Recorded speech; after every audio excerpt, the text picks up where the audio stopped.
All right, let's do this. Today, we're going to break down the absolutely epic story of the Minecraft movie, piece by piece, or should I say, block by block. Let's get right into it. So, let me ask you something, and this is really at the heart of the whole story. Have you ever felt like you were just meant for another world? You know, a place where your imagination could just go totally wild? Well, hang on to that feeling, because for our heroes, that's not just a daydream. It's about to become very, very real. Okay, so here's the game plan. First, we'll talk about how this whole thing starts with a portal to another world. Then, we'll meet our two heroes. After that, it's all about their quest to get home, which leads to a massive battle for the overworld. And finally, we'll see how they go from zeros to absolute heroes. It is gonna be a wild ride. All right, let's dive right into part 1, a portal to another world. And this all starts with the legend of the one and only Steve. So our story really kicks off with this guy, Steve. And ever since he was a kid, all he ever dreamed about was mining. So when he grows up, what does he do? He finally gets to explore deep, deep underground. And down there, he finds something incredible. A really mysterious orb and a perfectly matching earth crystal. And you can probably guess what happens next, right? He puts them together. A portal just appears out of nowhere, and he steps through into a whole new world. Now, this new place isn't just one dimension, it's two. And they are polar opposites.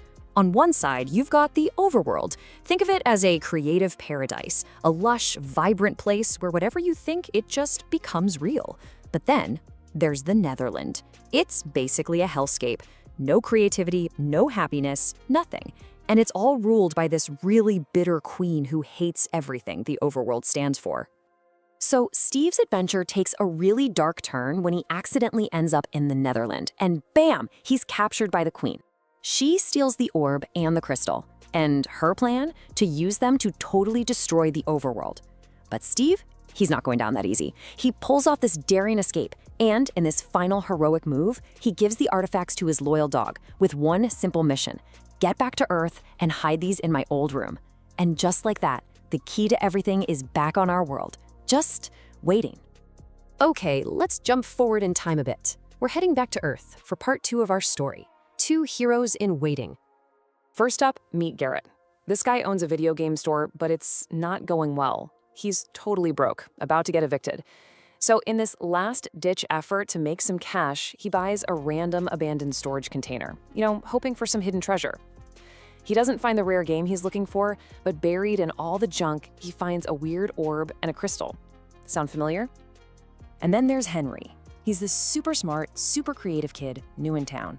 But the thing is, his amazing imagination, the thing that makes him, is always getting him into trouble. Case in point, a jetpack experiment goes, well, let's just say it goes spectacularly wrong. And he winds up in the principal's office needing an adult to bail him out, like yesterday.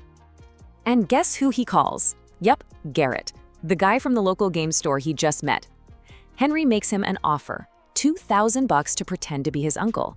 And for Garrett, who's totally desperate for cash, it's an offer he just can't refuse.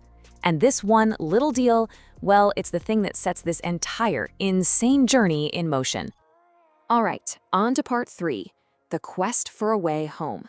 And folks, this is it. This is the moment where everything changes, where our two separate stories are about to crash into each other in a huge way. So picture this. We're back at Garrett's shop. Henry's feeling pretty down, and he just finds himself drawn to that weird orb. On pure instinct, he sticks the crystal into it, and that's all it takes. The whole thing lights up, a portal rips open, and it sucks in Henry, Garrett, and a couple of other people who were just in the wrong place at the wrong time, straight into the overworld. So their very first night, they get attacked by skeleton monsters. Total chaos. And in a moment of pure panic, Henry just wishes there was a wall to protect them. And poof, a wall just appears out of thin air. And that's when it clicks for him. In this world, his imagination, the thing everyone on Earth made fun of him for, here it's a literal superpower. But their luck doesn't last. During another attack, an arrow hits the Earth crystal, their one and only ticket home, and it shatters into pieces. Just like that, they're trapped. It seems like all hope is lost. And then, out of nowhere, a seasoned pro shows up and saves them from a bunch of zombies. And who is it? It's Steve. So, they need a new crystal. And Steve knows exactly where the last one is. The bad news? It's hidden deep inside the Woodland Mansion, and it is heavily guarded. This is going to be a full-on heist. They've got to get past axe-wielding assassins on the first floor, dodge roaming magicians on the second, and then finally, they have to face the super mysterious Enderman guarding the crystal on the top floor. No pressure, right? And here we are, at the climax. Section 4, Battle for the Overworld. The team has their plan, but what's coming for them is bigger and badder than anything they've faced yet. So Henry makes it to the top floor. He makes a huge mistake, though. He looks right into the Enderman's eyes, and he's immediately hit with these intense hallucinations. He's forced to face all of his worst fears, his deepest insecurities, the voices of his bullies. It's all coming at him at once. But this time is different. He finds the strength to control his emotions, to fight back, and he actually defeats the Enderman. He gets the crystal. It's a massive turning point for him. They did it! They got the crystal. Or so they think. Just as they're getting out of the mansion, the queen herself ambushes them.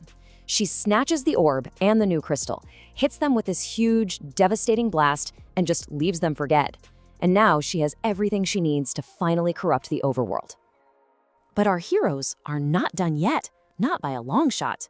Henry, thinking fast, uses a teleport crystal he got from the Enderman and zaps himself right to the queen's portal. He's about to fall, it's all over, when Garrett, who we all thought was a goner, swoops in on a giant airship to save him. It's incredible. Together, they manage to destroy the portal, cutting off the queen's power and saving the overworld. What a climax! Whew. Okay, and that brings us to our final section. From zeros to heroes. The battle is won. Now let's see how this whole crazy adventure totally changed our characters' lives for good. I mean, the change in these guys is just amazing. Garrett, he goes from being bankrupt and hopeless to a super successful business partner. Henry, that bullied, insecure kid, is now this confident creator that everyone looks up to. And Steve, who was all alone, is finally back home and happy. It's a total 180 for every single one of them. So you might be wondering, how did they pull this off? Well, they came back to Earth and they put their talents together. They created this awesome new gaming zone. You've got Henry's genius game designs, Garrett's sharp business sense, and Steve doing live performances from his world. It's a massive hit, and it basically solves all of their problems back on Earth. And the story really comes full circle with Henry. He walks back into school, and he's wearing his jetpack. The same invention that got him into so much trouble, now it earns him respect. He's not hiding who he is anymore. He's learned to own his creativity. You know, it's funny. The overworld was this place where you could literally think things into existence. But for our heroes, their real creativity, their real strength, was born from all the challenges they faced. It really makes you think, right? What if the greatest creative tool we have isn't a block or a paintbrush, but it's the stuff we have to overcome? Just something to think about. Thanks so much for joining me on this one.